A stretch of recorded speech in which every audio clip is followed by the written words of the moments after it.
নমস্কার বন্ধুরা, আমি সুস্মিতা ভট্টাচার্য। বাস্তু ভিশনস উইথ সুস্মিতার আরও একটি এপিসোডে আপনাদের সকলকে স্বাগত জানাই। কেমন আছেন আপনারা? আশা করি নিশ্চয়ই সবাই ভালো আছেন। ভালো থাকবার জন্যই তো সম্পূর্ণটা। আর বাস্তু ভিশনস উইথ সুস্মিতাতে আমি আপনাদের সাথে অ্যাস্ট্রোলজি, বাস্তু, নিউমেরোলজি ইত্যাদি নিয়ে আপনাদের সাথে কথা বলি।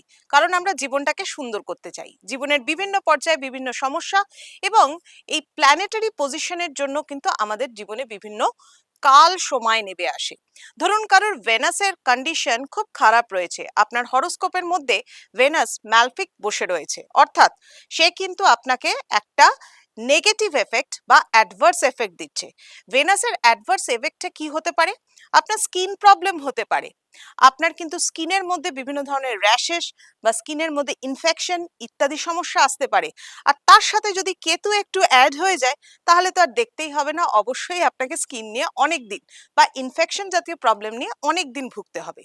ধরুন এই ভেনাসের কন্ডিশন আপনার হরোস্কোপের মধ্যে মেলফিক থাকার জন্য শুধুই কি স্কিনের প্রবলেম হয় না, এর সাথে সাথে আরো অনেক কিছু কিন্তু হতে পারে। যেমন ধরুন আপনার রিলেশন সংক্রান্ত প্রবলেম হতে পারে। আপনার রিলেশন সংক্রান্ত প্রবলেমের সাথে সাথে কিন্তু আপনার জীবনে আপনার যদি মানে প্রেমিক প্রেমিকা থাকে, মানে আপনার যদি অ্যাফেয়ার্স থাকে সেখানে গন্ডগোল হতে পারে, আপনার ম্যারিটাল রিলেশনশিপ থাকলে সেখানে গন্ডগোল হতে পারে, বিভিন্ন দিক থেকে কিন্তু সমস্যার সৃষ্টি হতে পারে। এবং ভেনাস হচ্ছে এমন একটি গ্রহ যে আপনার মধ্যে ক্রিয়েটিভিটি, ইনোভেটিভ থিঙ্কিং এগুলোকে নিয়ে আসে। অর্থাৎ বুঝতেই পারছেন, যখন ভেনাস অ্যাডভার্সলি এফেক্ট করবে এগুলো কিন্তু আপনার থেকে সরে যাবে, দূরে সরে যাবে। অর্থাৎ আমাদের ক্রিয়েটিভিটি যে যে দেয় সে হচ্ছে আমাদের সহস্রার চক্রা, এবং আমাদের মধ্যে ইনোভেটিভ থিঙ্কিং মানে নিজের কনসিয়াসনেসকে জাগিয়ে তোলা, নিজের সেলফকে আরো বেশি এক্সপ্লোর করা, সেগুলো কিন্তু আমাদের এই থার্ড আই চক্রাটা দিয়ে থাকে, যেটাকে বলা হয় আজ্ঞা চক্র। অর্থাৎ দেখুন, একটা প্ল্যানেটের সাথে কিন্তু আমাদের এই আজ্ঞা চক্র, সাহাসার চক্র সবকিছু কিন্তু জড়িয়ে আছে। অর্থাৎ ভেনাস প্রবলেমেটিক শুরু করেছে মানেই যে আপনি একটা ডায়মন্ড পরে নেবেন আর ভেনাসের প্রবলেম থেকে মুক্ত হয়ে যাবেন, তা কিন্তু নয়।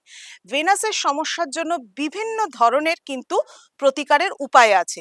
তার মানে শুধুই মাত্র যে ডায়মন্ডই তার উপায় তা কিন্তু নয়। এটা কিন্তু আমি সকলের জন্য বলছি, কারণ ইউনিভার্সালি এটা অনেকে ভাবতে পারেন আমার তো ভেনাস একদমই এক্সল্টেড নেই, একদম মেলফিক হয়ে বসে রয়েছে, তাহলে কি করতে পারি? সেখানে কিন্তু অনেকেই চেষ্টা করবেন আমি একটা ডায়মন্ড পরে নিই। ডায়মন্ড পরলে হয়তো আপনার সেটা নাও স্যুট করতে পারে, সেক্ষেত্রে কিন্তু আপনাকে অ্যাডভার্স এফেক্ট আসতে পারে। তার জন্য দরকার হচ্ছে ইন্ডিভিজুয়ালি বিচার করে নেওয়া।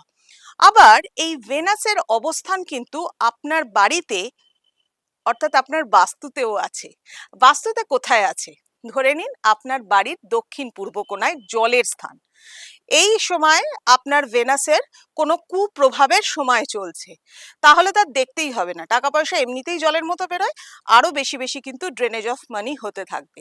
অর্থাৎ ভেনাস আপনার হরোস্কোপে যদি কোনো রকম ভাবে নেগেটিভ প্রভাব দেয়, তার সাথে সাথে আপনার বাস্তুর মধ্যে যে ভেনাসের অবস্থান সেটা হচ্ছে দক্ষিণ পূর্ব কোণা, সেই জায়গাটাও যদি কোনো রকম ভাবে প্রভাবিত হয়ে থাকে আপনার বাড়িতে বাস্তু দোষের কারণে, অর্থাৎ নেগেটিভ প্রভাব দিয়ে থাকে, তাহলে কিন্তু আপনি সেখান থেকেও কিন্তু ভীষণভাবে নেগেটিভলি এফেক্টেড হবেন। কিরকম ভাবে?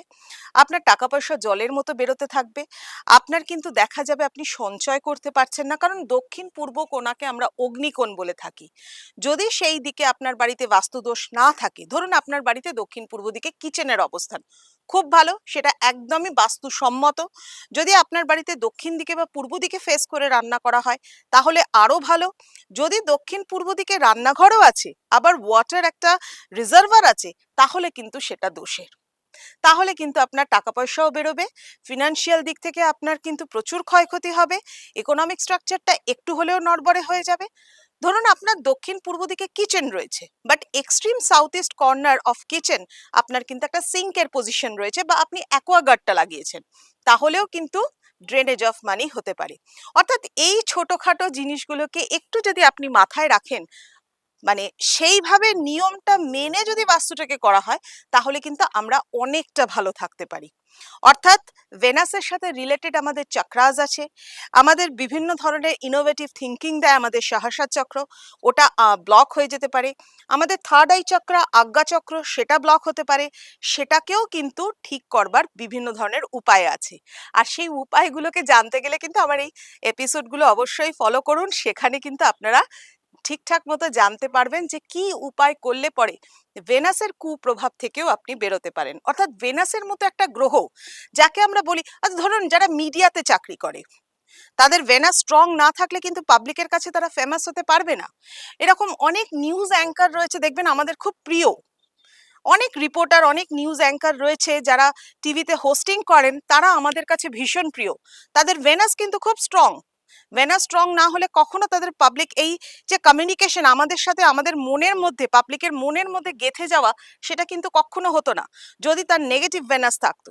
সাপোজ আপনি কোনো রকম কোনোভাবে হয়তো বিউটির সাথে, বিউটি প্রোডাক্টের সাথে যুক্ত, সেখানেও কিন্তু দেখা যাবে আপনি আপনার বিউটিশিয়ানের কাজ বা বিউটি প্রোডাক্টের কাজও কিন্তু ঠিক মতো করতে পারছেন না।